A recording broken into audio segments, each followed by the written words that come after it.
Purihin ang Panginoon. Hallelujah! Itaas ang ngalan ng ating Panginoon Diyos na hari ng mga hari. Hallelujah! Hallelujah! Purihin ang Panginoon.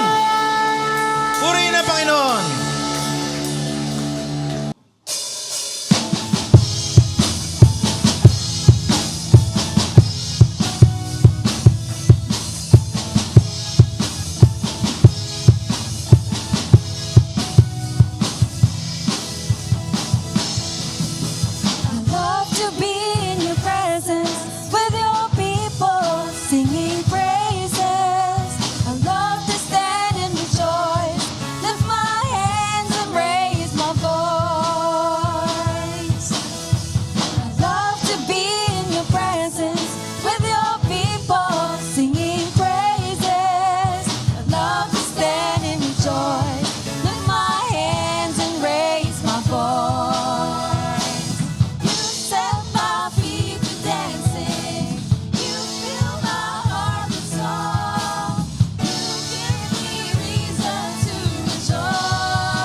Magandang umaga po mga kapatid.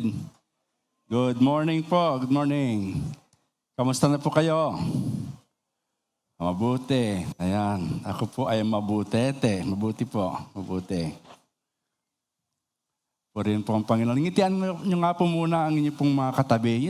Isa pong matamis na ngiti. Alam niyo po, paminsan-minsan na lang yung matamis na ngiti natin eh. Minsan kahit sa asawa nga, hindi na naibibigay yung matamis na ngiti eh. So, masarap po dito po sa church ay naroon po yung ating pagngiti. Magpapatuloy po tayo sa atin pong topic tungkol po sa MCF in action. Ito po nakaraan ay serving one another, yung binigyang pansin.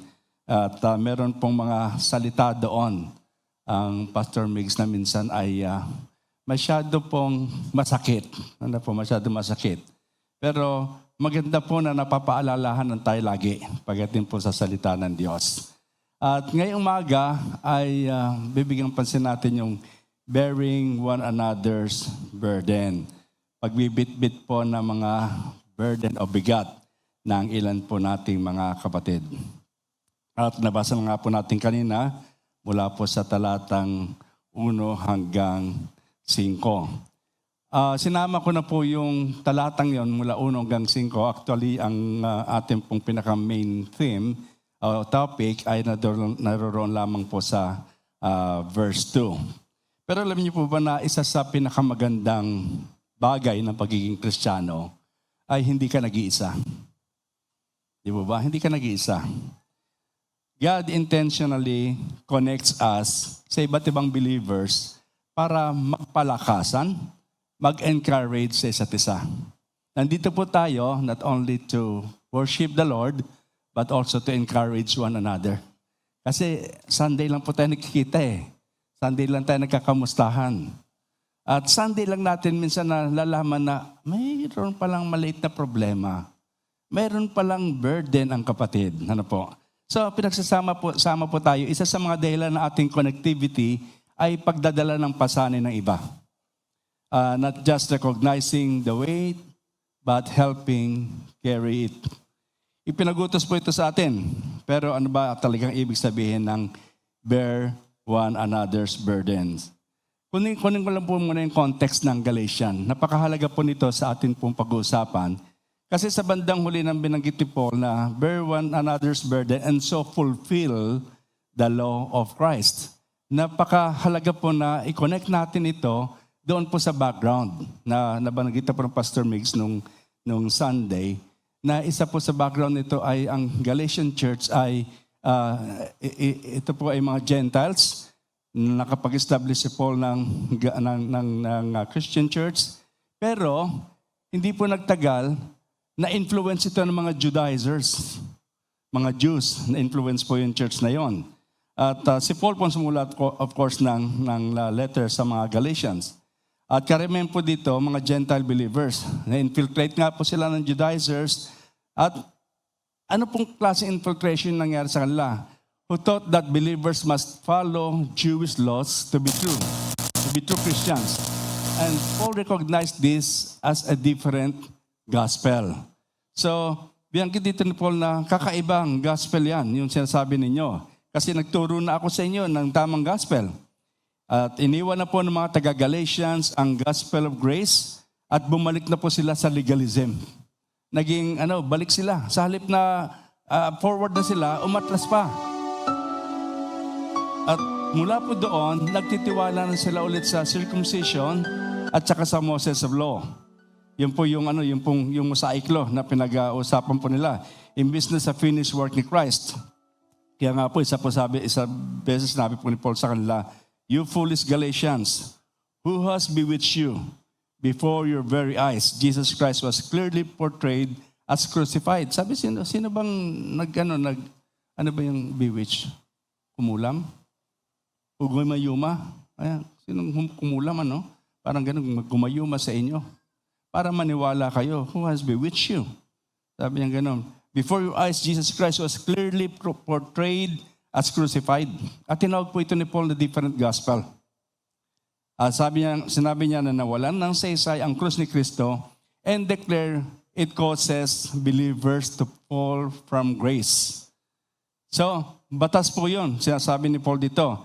At kapag sinabi po ni Paul na fall from grace, parang sinasabi niya, tinatanggihan mo yung kabuang ginawa ni Kristo sa krus. Kaya dito po sa kanyang sulat, ipinaalam ni Paul sa kanila na ang mabuting balita na kanilang tinanggap ay may kasamang kalayaan. So you're free, may freedom na po. May kalayaan na. Under the Mosaic law, when someone sinned, they personally brought a sacrifice to God.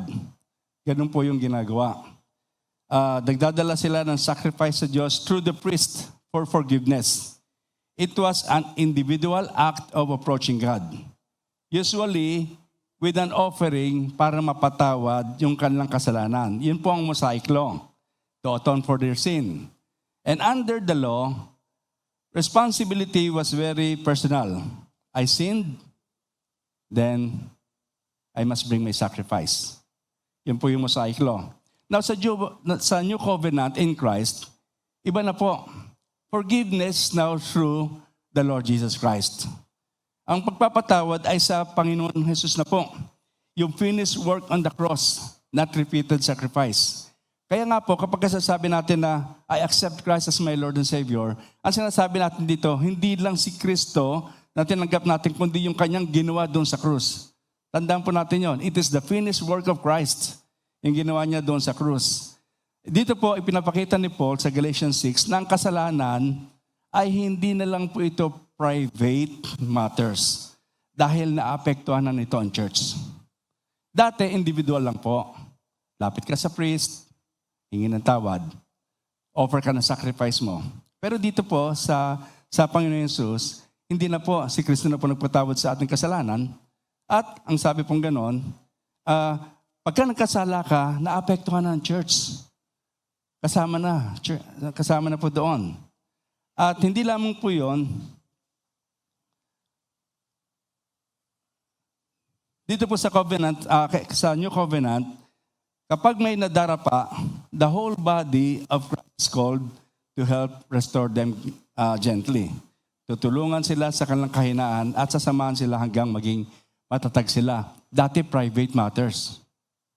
Pag nagkasala ka, sariling sacrifice. Ngayon po, sa ginawa po ng Panginoon Jesus, sin affects the whole body and the church helps restore the fallen gently.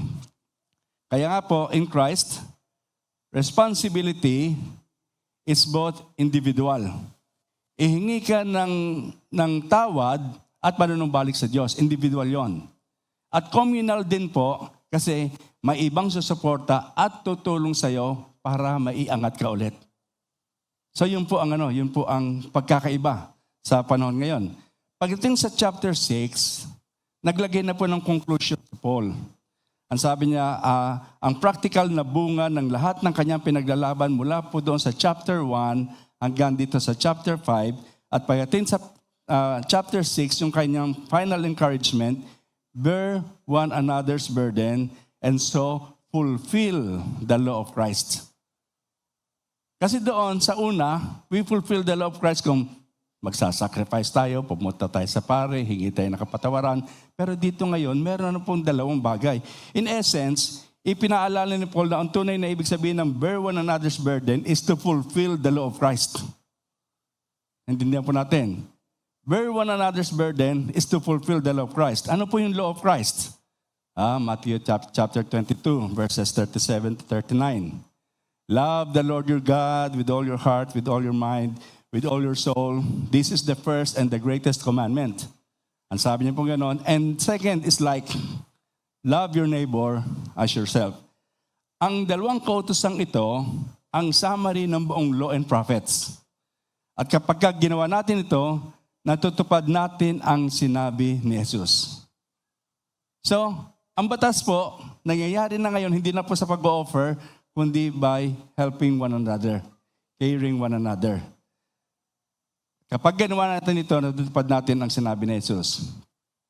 At dito po, yan po yun, love God, love your neighbor, that's the law of Christ. Kaya nandito po tayo, Hindi po para doon sa mga personal na sacrifice na ginagawa natin. Hindi na po.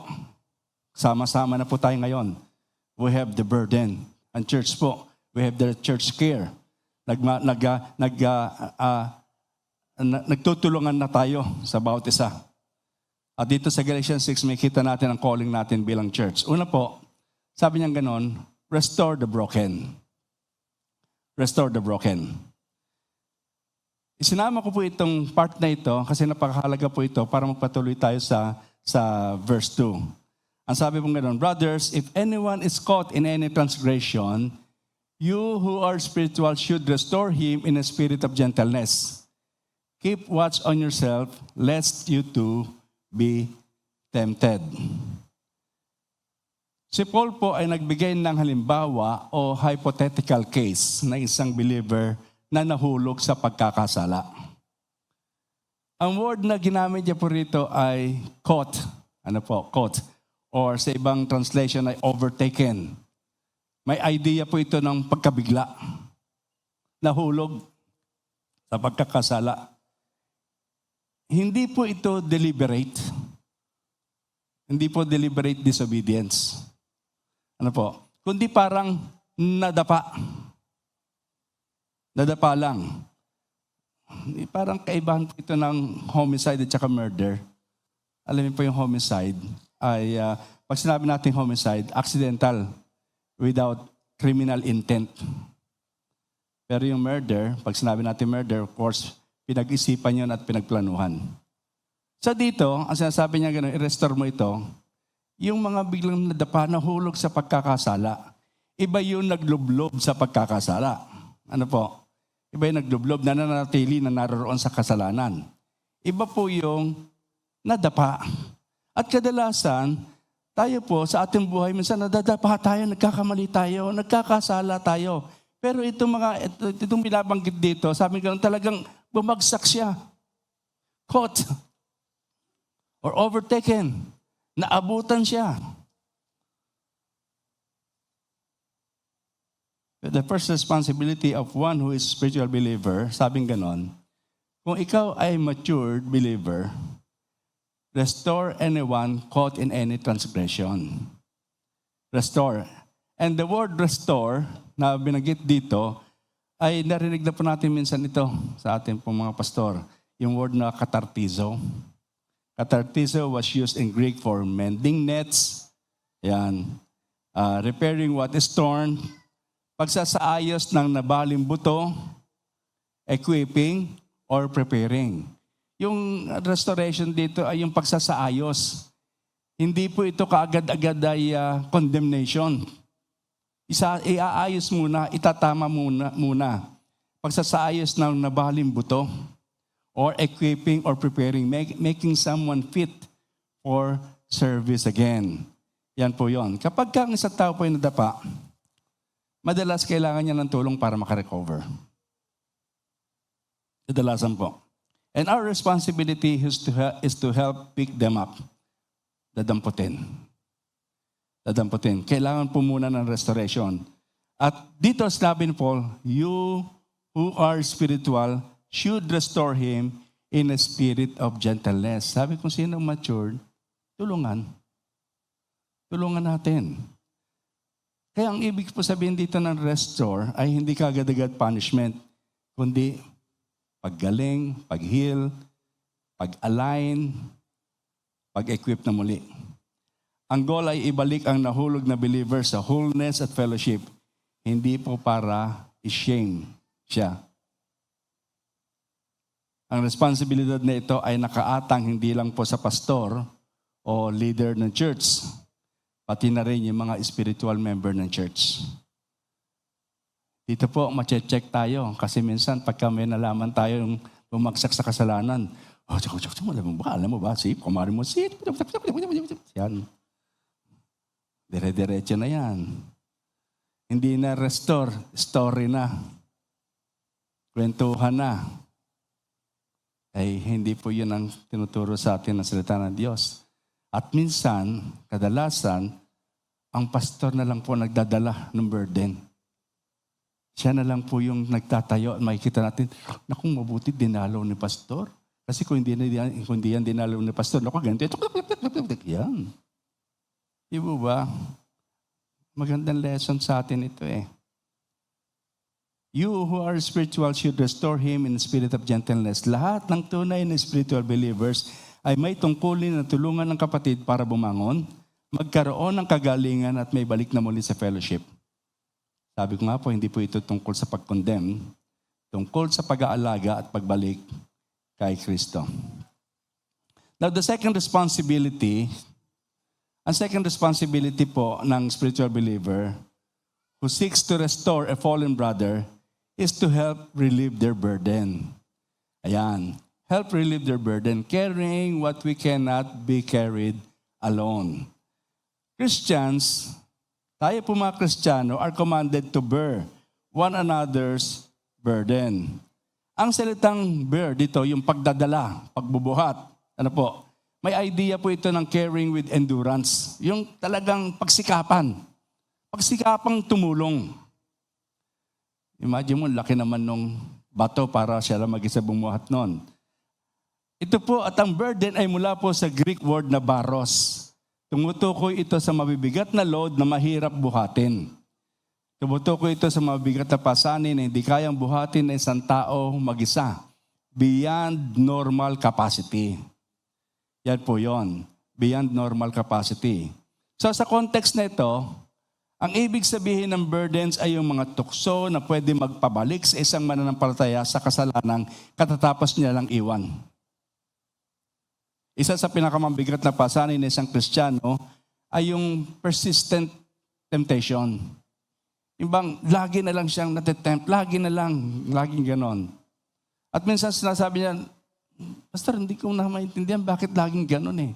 Humihingi naman ako ng tawad sa Panginoon, humihingi naman ako ng kalakasan, pero ba't hindi ko kaya? Yung mga persistent na ganon na temptations, constant, recurring temptations that easily won't go away. Hindi ka agad umaalis.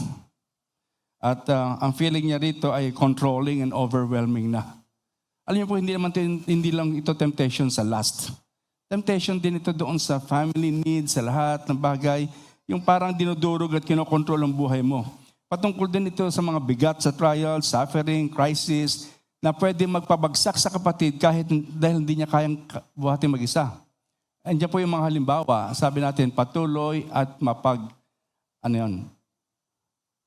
mapang-aping tukso. Yun. Ganda ng Tagalog na yung AI, binabago yung Tagalog ko eh. Biglang pagkawala ng trabaho at krisis sa pananalapi. Bigla raw po na pagkawala ng trabaho at krisis sa pananalapi. Hindi lamang po yun. Kapag nadapa ang isang kabataan sa tukso, paulit-ulit na bumabalik sa bisyo. Pag nagkamali ang leader, nahulog sa kasalanan. Pag nagdadalamhati sa magulang na nawala ng anak. Kapag the pressure ang isang estudyante, pressure sa pamilya, pera at eskwela. Kapag may matinding karamdaman at kakulangan sa pinansyal. Mga kapatid, marami tayo niyan dito. Lalo na po yung may mga karamdaman. Hindi lang natin alam kung paano sila dumadaan sa karamdaman. We praise the Lord. Ilan sa atin malalakas.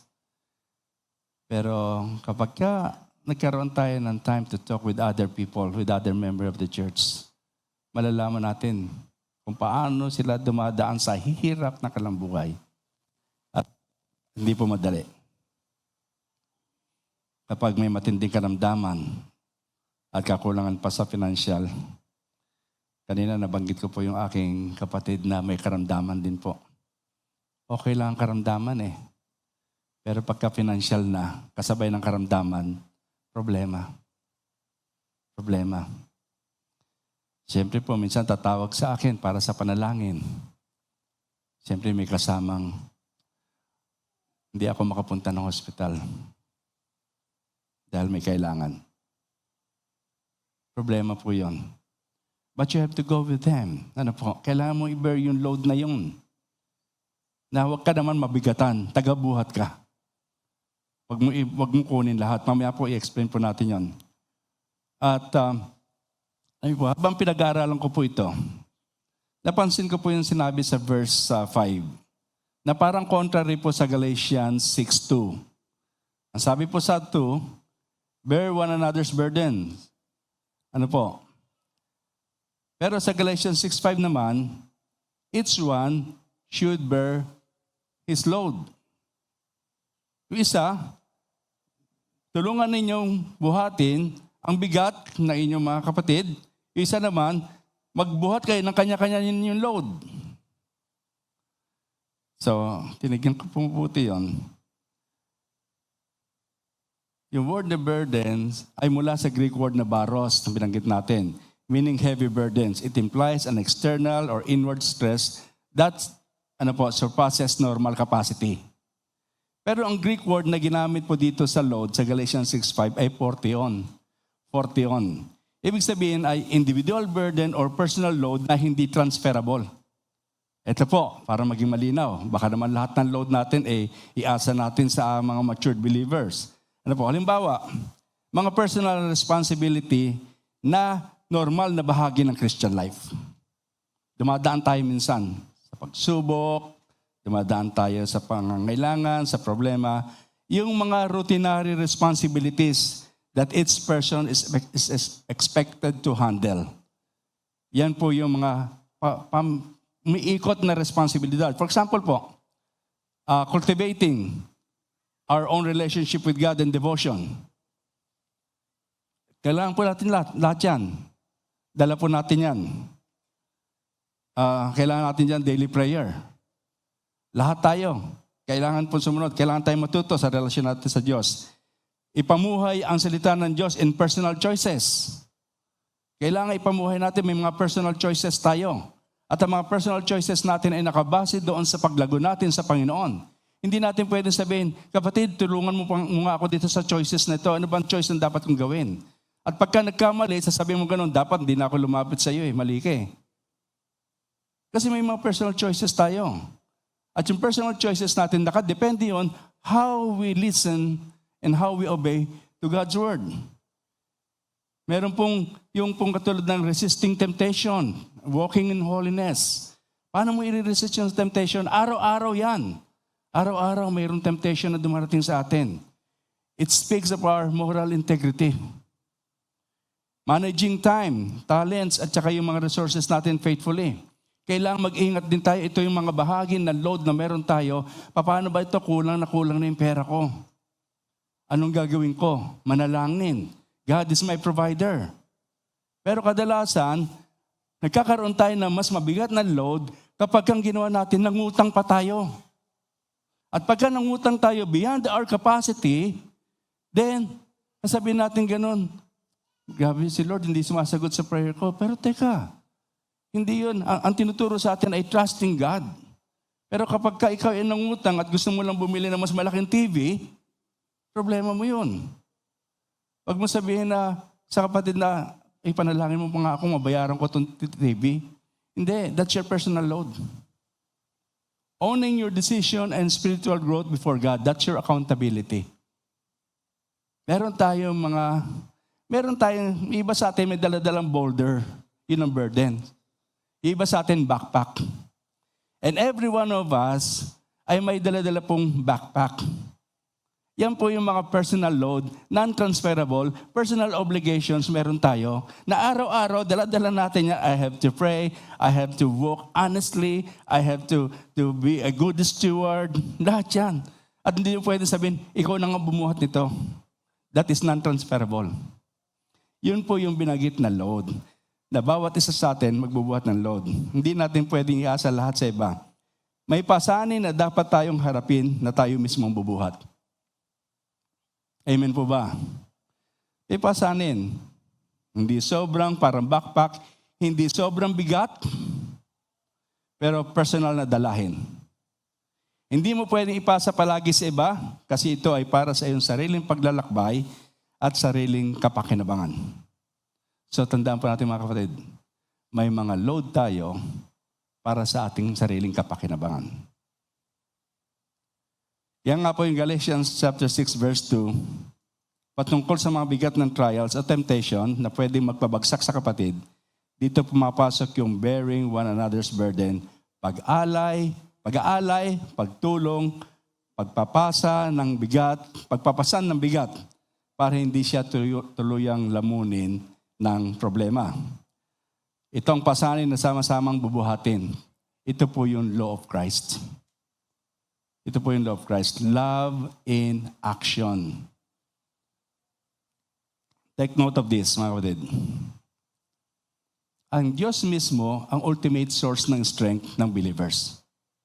Walang iba, ang Diyos mismo. We are called to cast our burdens and our cares to Him. Ang sabi po sa 1 Peter 5:7, cast all your cares to Him because He cares for you. Yun po sinabi. So sa Kanya po. Pero madalas, ginagamit ng Diyos ang mga kapwa believers bilang katuwang para tulungang magdala ng mga pasanin ng Kanyang mga anak. Ang ginagamit niya po ay tayo.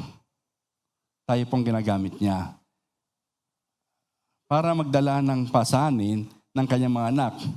Maraming examples na pwedeng gamitin para ipakita kung paano magdadala ng pasanin ng isa't isa sa Biblia. Pero gusto ko po mag-focus sa isang magandang example. Sa Exodus chapter 17, verse 8 to 13, ito po yung ating mababasa. Ito po itong call kay Moses na nakipaglaban si Joshua. Pwedeng tignan doon sa Exodus chapter 17, 8 to 13. Ang sabi pong ganon, the Amalekites came and attacked the Israelites at Rephidim. Moses said to Joshua, choose some of our men and go out to fight the Amalekites. Tomorrow I will stand on top of the hill with the staff of God in my hands. So Joshua fought the Amalekites as Moses had ordered, and Moses, Aaron, and Hur went to the top of the hill. As long as Moses held up his hands, the Israelites were winning. But whenever he lowered his hands, the Amalekites were winning. When Moses' hands grew tired, they took a stone and put it under him, and he sat on him. Tandaan po natin they took a stone, put under him, sa ilalim niya, hindi dun sa ibabaw niya.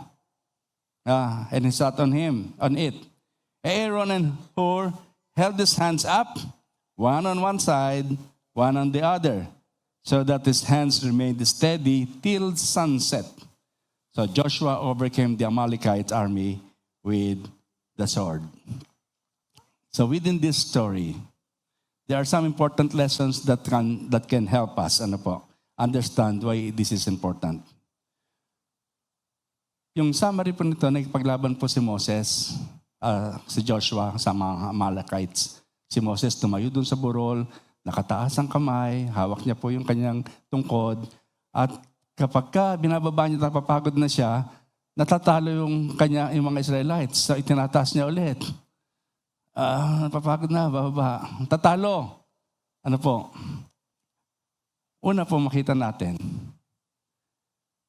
ito pong si Hur at saka si Aaron, saka si Hur, ay nakita na na-recognize kagad nila yung fatigue ni Moses. They recognize his fatigue.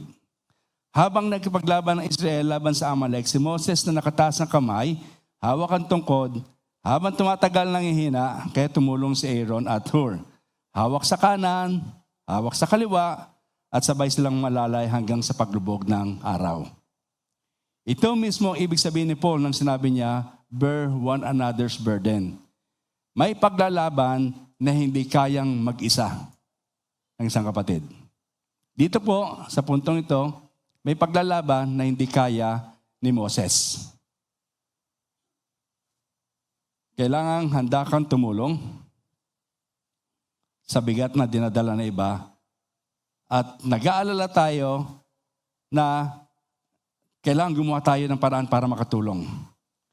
Hindi natin kayang buhatin ng burden kung wala tayong pakialam at wala tayong pag-ibig bilang kapatid kay Kristo. Tandaan po natin yan. Kapag sila ay nagdurusa, dapat maramdaman din natin. Maramdaman din natin ang sakit nila at magkaroon ng desire na tumulong. Ang sabi po ni Paul sa Corinthians 12:25-26, the members should have the same care for one another. And if one member suffers, all the member suffer with it. Then ikalawa po, na makikita natin, they came alongside him. Recognizing the situation is wonderful, but they didn't stop there. Nakita nila. Hindi kaagad sila nagtagumpay. It took hours, matagal, buong maghapon, hanggang oras?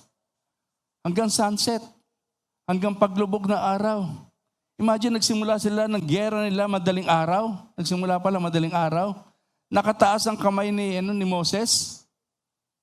Kung hanggang sunset yan, hanggang sa paglubog na araw, nakataas ang kamay mo, kahit na ang daldala mo ay ting-ting lang. Diba? Ting-ting lang ang dala mo. Pero kung hanggang lumubog ang araw, dala-dala mo yon. Abay, mabigat na rin po yon. Hindi kaagad sila nagtagumpay. Ano pong ginawa ni Aaron at saka ni Hur? Pinaupo nila si Moses sa monoblock chair. Hindi po. Kumuha sila ng bato. At sabing ganun, under him, hindi po dito sa taas nilagay. Tayo kasi pagka tumulong, gusto natin, pupukpuk na kaya ito, ang tigas ng ulo nito ah. Hindi ho. Nilagay muna doon sa baba at upuan mo yan para makarelax ka naman. Makapagpahinga. At sila mismo ang pumuesto sa tabi nila para ba sinasabi nila kay Moses, kaagapay mo kami. Kaagapay mo kami. Hindi sila cheering squad. Hindi sila nag-cheer na, kaya mo yan. Kaya mo yan. Hindi, walang ganun cheering. At kung nag-iisa lang si Moses, babagsak ang kamay, matatalo ang Israel. Pero dahil may kasama siyang umalalay sa kanya, na tiling steady ang kanyang kamay, at nanalo ang bayan ng Diyos. They came alongside him. Ikatlo po, they also exercised discernment. Nakita nilang napapagod na. Sabi sa amin sa mga kapatid, ikot-ikot ang mga mata natin. Mapansin natin may mga kapatid din na napapagod na rin minsan, lalo pagka narinig natin yung story nila. Hindi po si Moses ay hindi umaarte lang. Alam niyo ba yung umaarte ko nakagano siya, ay, pagod na ako, na ba yan? Hindi, talagang pagod siya. Talagang bagsak siya. Hindi siya umaarte. At na-discern ito. Ang discernment po ay mahalaga para malaman natin kung kailangan na isang tao ang tulong. Kailangan niya ng tulong. Alam niyo po minsan sa pag-usap lang, makikita niyo na po kagad yun, nilagay ni Lord sa puso mo yun. Ayaw natin na ma-overlook yung genuine need. Pero minsan, kailangan din na matutunan ng tao kung paano buhatin ang particular na burden o responsibility na mag-isa. Kailangan natin ng discernment to know kung genuine itong ating pagtulong na gagawin or baka naman may tinuturo sa kanya si Lord. Okay po. Hindi lahat ng pasanin ay dapat akuin na iba. May mga bigat na bahagi ng personal growth at accountability. Pero kapag ang load ay sobrang bigat na hindi na kaya, doon pumapasok ang role ng church para umalalay. Sa totoo lang po, ang mga difficulty sa buhay ay pwede makatulong sa isang tao na ma-develop ang kanyang character. Nakakatulong po yon at matutong magtiwala sa Diyos. Tayo naman po, hindi tayo basta papasok na lang at sabihin gano'n, tulungan kita, gawin natin ito. Teka muna, magkaroon ka muna ng discernment. Is God teaching this person about something sa kanyang character? May tinuturo ba? Kasi minsan po, hindi maganda, kahit na maganda intentions natin, kung mag-overstep at mag-effort to help carry the burdens na iba, pwede natin mapigilan ng pagkakataon para siya ay lumago. Hindi naman natin sinasabi na pabayaan mo siya. Magmanman tayong, what is the Lord teaching about this person? Anong tinuturo sa kanya? At kung tinuturuan siya ng Panginoon na na maging matatag ka, sumunod ka sa aking salita, then pabayaan mo siya.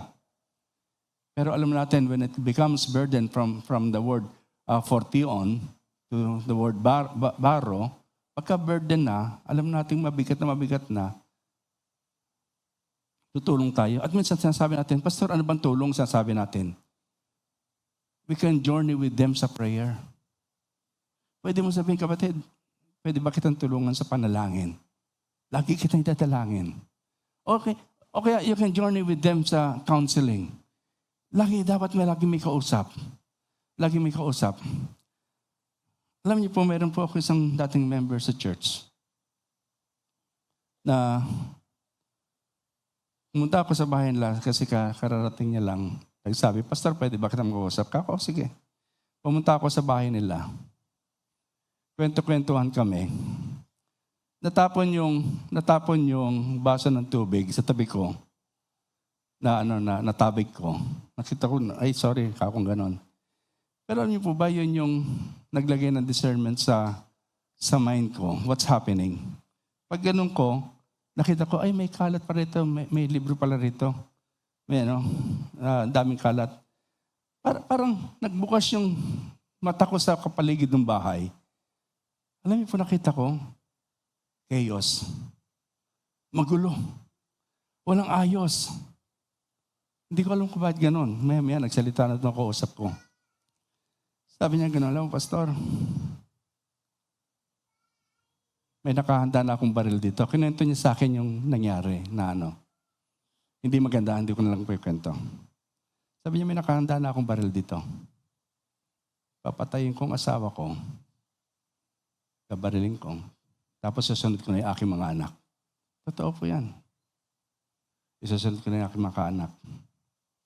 Alam mo po noon, kinausap ko siya pagtapos noon, kwentuhan kami, hindi ko na siya binitawan since then. Kumari nga lang, hanggang pagpasok niya sa trabaho, sama ako eh. Sinamahan ko po yun, kapatid na yun. Hindi naayos ang problema nila, pero naayos siya. Hindi naayos ang problema, naayos siya, naging elder ng church. Nagsisi sa kasalanan. Meron din po ako isang member din, papakamatay din. Ewan ko ba, wala kayong magpapakamatay member. Pumunta ako sa bahay nila. Tapos, nawalan siya ng trabaho. Actually, nawalan siya ng trabaho. At nung nawalan siya ng trabaho, nagkwento sa akin, tinuro niya sa akin yung lubid. Sabi niya, Pastor, nakikita mo yung lubid? Sabi ko, nakahanda na yan para sa akin. Kung hindi ko kaya provide ang pamilya ko sa pangailangan nila, papakamatay na lang ako. Alam niyo po, talagang grabe yung feeling ko noong time na yon. Hindi ako umalis ng bahay hanggat hindi niya tinatanggal yung lubid. Inabot na po siguro kami na gabi at umiiyak yung asawa. Inalis niya po yung tali. Nilagay di, hindi po nilagay dito. Inalis niya yung tali. Pero alam niyo po itong taon to, naging pastor. Naging masipag na pastor ng Methodist Church. Inangaan ko po yung taong yun. Mula po doon sa kalagayan na yon, naging maayos siya. Dala kanyang buong pamilya, naging Kristiyano, naging pastor. Yung nga lang po nalungkot ako, parang 2 years ago yon, kinuha na po siya ng Panginoon. Pero alam niyo po ba, napakahalaga ng pag-alalay na ginagawa natin. Huwag niyo po masyadong asahan ng pastor. Kasi ang pastor po ay minsan po napakaliit lang ng mundo niyan eh. Kayo po napakalawak ng mundo ninyo. Marami pa kayong matutulungan sa buhay ninyo. At kadalasan po, yung mga ganitong bagay ay nangyayari sa atin. Kaya titignan natin, tama ba gagawin ko o hindi? Ang sabi pong ganun ko sa discernment, sa James chapter 1 verse 5, if any one of you lack wisdom, let him ask of God. Humingi siya ng tulong. At sabi pong ganun, who gives to all liberally and without reproach, and it will be given to him. Pwede tayo humingi ng tulong sa Diyos kapag may nakikita tayo ng isang kapatid, Panginoon, tutulungan ko ba ito? At kapag kayo nilagay ng Diyos sa puso mo, yung pagtulong na yun, gawin mo kapatid. Kasi meron pong malaking reward yon. Maaring hindi sa'yo, pero sa Kanya. Maaring akala mo lang it's an act of kindness, pero hindi totoo yun. Ang totoo nun, nagbuhat ka na isang burden at naglagay ka sa isang tao doon sa isang posisyon na nais ng Diyos para sa Kanya. At hindi lamang po yun. Ang promise ni Lord, tutulungan niya tayo. And then, ikaapat po, dito po sa story, they stayed until the work was done. So, nanatili po. Ang huling bahagi nito ay sobrang mahalaga sa ibig sabihin ng bear one another's burden. Sana po. They stayed, sabi gano'n, nanatili sila until the work was done. Mga kapatid, kailangan nating manatili hanggang matapos ang trabaho. Hindi po pa pwede na pagka tayo po ay tumulong, hanggang doon na lang. Kasi kung hindi, baka iwanan natin siya sa alanganin para tayong hindi na nakatulong sa Kanya. Tandaan po natin. Ang definition ay to take up or carry away the weight someone else is bearing. Kailangan mong tapusin ang proseso, katulad ng ginawa ni Aaron at Hur. You can journey with them in prayer. Pwedeng lagi kasama mo lagi sa panalangin. At i-assure mo yung kapatid na yun, kapatid, I'm praying for you. At anytime na gusto mong tumawag sa akin, may problema ka, pag ikaw, sasagot ka agad ako sa telepono. Ganun po yun. Kailangan mong tapusin ang proseso. Hindi lang sa simula, kundi hanggang dulo ng laban. Hanggang sa paglubog ng araw, hanggang sa matapos ang paglalaban. You need to stay with them. Alam po, hindi ko kailanman sasabihin na madali ang pagtulong sa pagdadala ng burden, sa pagdadala ng burden ay madali. Hindi ko po sasabihin yon. Mahirap po yon. Pero ang gusto ko sabihin, kailangan po natin ito. Kailangan po natin. That is the law of Christ. Wala na nga tayong mga sacrifices na ginagawa. Wala na tayong paghingi ng kapatawaran sa pare. But the law of Christ is bear each other's burden. Tulad na sinabi ko po sa simula, isa ito sa mga beautiful aspects ng Christian life. Beautiful aspect. Carrying each other's burden and so fulfill the law of Christ. Nais ko po kayong hamunin, mga kapatid. Action tayo, action. Sino po dito yung mga kapatid na nasabi ninyo na matured Christian? Pwede po bang taas ang kamay? Ay, ayaw magsabi na matured. yung parang sasabihin na, by the grace of God, ano po? By the grace of God, ako po ay pinalakas na ng Lord. Lumakas sa Panginoon. Taas nga pong kamay. Nako, nag-iisa lang, dalawa lang yata tayo, pastor. Opo kay Maya, okay Maya. Taas pong kamay. Taas kayo. Ayan po. Yung ating mga deacons, ating mga elders, ano po? Sabi nga po ni Paul, di ba? Don't say you're strong lest you fall. Pero sasabihin ko po, don't commit or don't claim that you're strong and you're not doing anything else. Huwag kang mag-claim na strong ka tapos wala kang gagawin. Bagamat sinabi ni Paul na don't say you're strong lest you fall, pero huwag mo naman i-claim na strong ka, wala kang namang gagawin akbang. At kaya ito po, gusto ko sabihin doon sa mga malalakas na kapatid natin, mga matatag sa pananampalataya, one way or another, by the grace of God, pwede tayo makatulong. Tayo ang tinatawag na aalalay. Mga kapatid, tayo ang tinatawag na alalay. Kung may kapatid na nanghihina, tulungan natin silang bumangon. Huwag nating pag-usapan pa. Pwede tayong humingi sa Diyos ng tulong para ma-discern ng tamang action sa bawat situation. At ang promise ng Diyos, tutulungan niya tayo. Because victory is shared and burdens are carried together. Victories are shared and burdens are carried together. Huwag tayong mag-share lang sa victory. carry din po natin yung burden. Pwede tayong manalangin, mag-counsel, umunawa sa kanyang kalagayan, and protect him with the Word of God. Yung mga may hina, ayoko na pataas ang kamay ng mga may hina. Ano po? Ito po, sa mga kapatid na nangihina, tandaan po natin, may mga pasanin na ikaw mismo ang dapat magdala. Hindi lahat ay papasa sa iba. Ang daily obedience, ang personal growth, responsibility natin yan. Kaya minsan tingin natin may hina tayo. Because we are not carrying that load, that personal responsibility.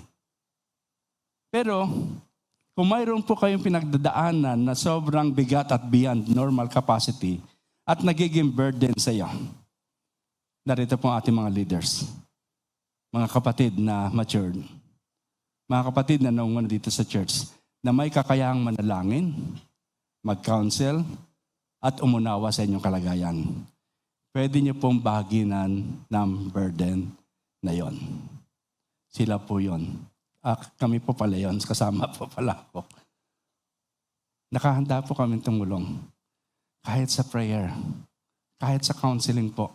Huwag kayong mahiyan lumapit, lalo't lalo na kung meron pong beyond your normal capacity.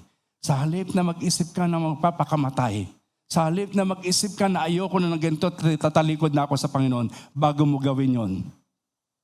Call a friend. Andito po ang inyong pong mga lingkod at ang mga kapatid na may kalakasan.